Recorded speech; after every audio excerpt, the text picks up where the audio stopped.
আজ আমাদের বঙ্গোপসাগরে যে ঘূর্ণাবর্ত তৈরি হয়েছে তার নাম দেওয়া হয়েছে রেমাল।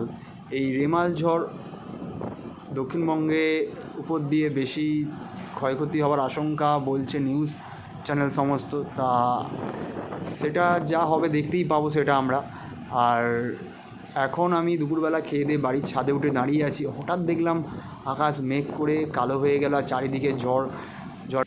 আর আমার বাড়ির ছাদে যে সমস্ত গাছ বাবা বসিয়েছে, বাবা যেহেতু গাছের চাষ করতে খুব ভালোবাসে, তাই সে সমস্ত গাছগুলো বাবা যত্ন সহকারে ঘরের ভেতর মানে সিঁড়ির ভেতরে ঢুকিয়ে রাখছে, কারণ যাতে জল হয়ে গাছগুলো নষ্ট না হয়ে যায়, কারণ অনেক কষ্ট করে তো চাষ করা।